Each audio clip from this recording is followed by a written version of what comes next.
When you look at the modern world of GPS, satellite mapping and digital compasses, it's easy to forget that less than a century ago, navigating accurately could determine whether you lived or died.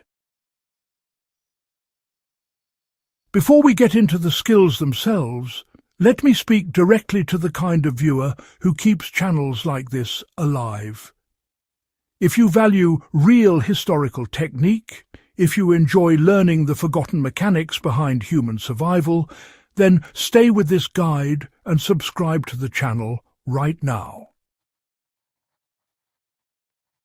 It's support from serious history enthusiasts like you that keeps these lessons recorded instead of slipping into obscurity. So let's get into the details. Real methods used by WWII soldiers, pilots, sailors, and resistance groups who operated under pressure. Modern navigators rarely have to face. The skill of reading terrain without relying on a compass is almost gone today. During WWII, field units often had their compasses damaged, captured, or confiscated, forcing them to move purely through terrain association. This wasn't just glancing at a map. It required memorizing the land's geometry. Soldiers studied the angle of slopes, the shape of ridgelines, the width of valleys, and the rhythm of elevation changes. In mountain warfare, this skill saved entire units from walking into enemy-held passes. A modern navigator can use the same method by taking a topographic map on a long hike and, deliberately navigating with the compass tucked away, matching the land to the contours. At first, it feels a bit slow, but after a few trips, you'll start seeing the landscape as a set of identifiers rather than just scenery.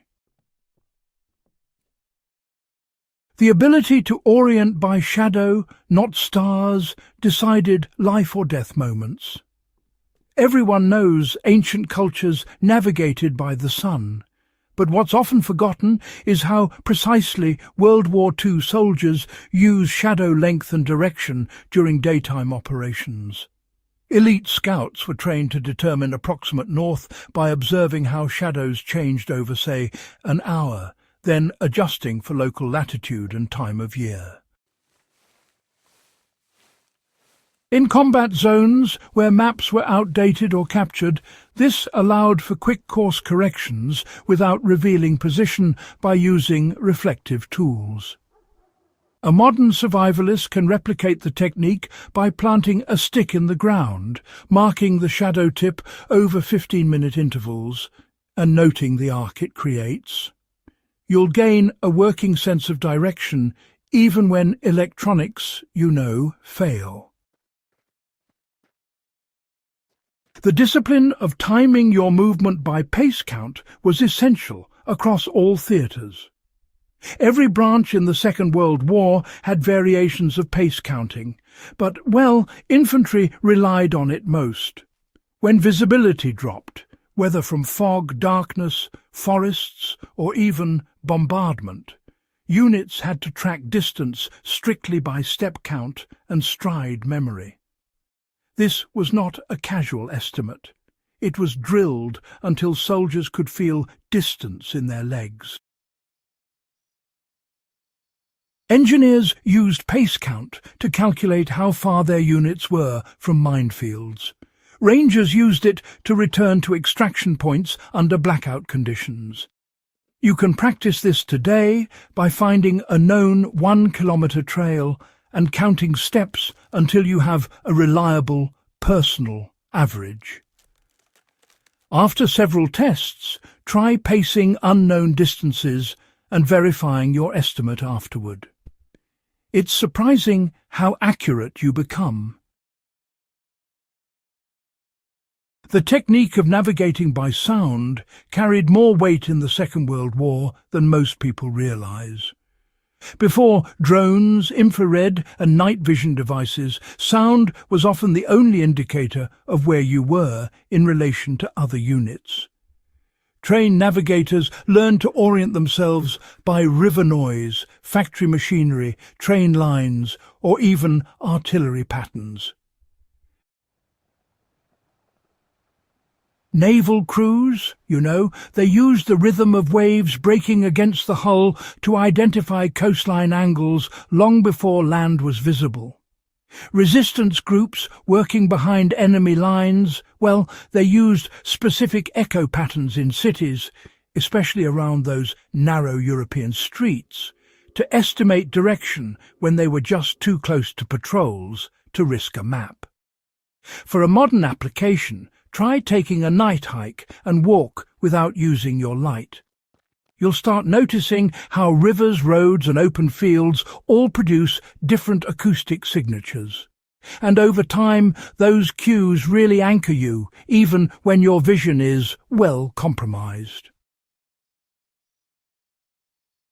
The method of following natural linear features, it honestly kept countless soldiers alive. WWII instructors taught troops to move along terrain handrails like rivers, valleys, cliff bases, or those long hedgerows because they provided reliable directional pathways, even in darkness. These weren't shortcuts. They were, quite frankly, lifelines. British commando units, were known to infiltrate occupied zones by following drainage lines and dry creek beds because they offered quiet footing and predictable orientation. This skill, it applies today whenever you're on unfamiliar land. Just choose a feature that runs in the same general direction you intend to travel and use it as your structural guide. Even if your precise location drifts a bit, your direction stays intact.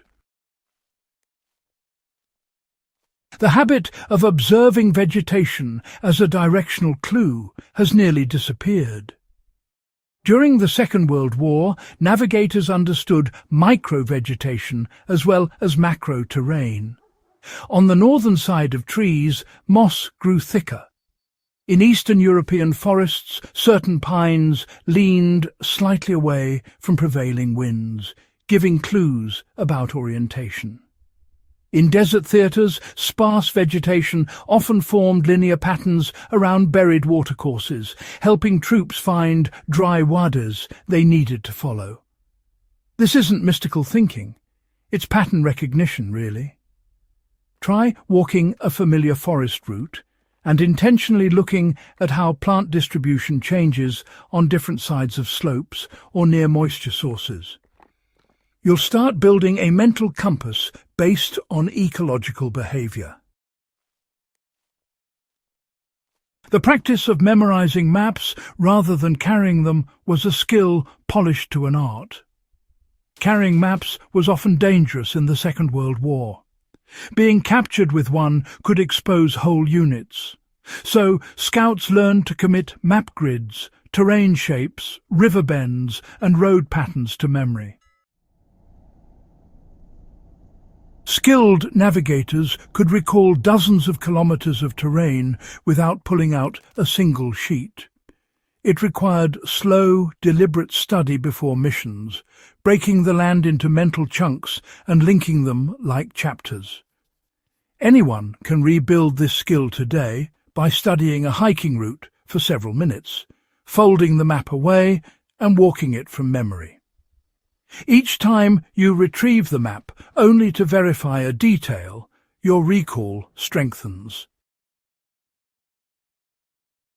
If this kind of history, practical, field-tested and still relevant, means something to you, then make sure you subscribe and share this guide with others who appreciate real survival knowledge.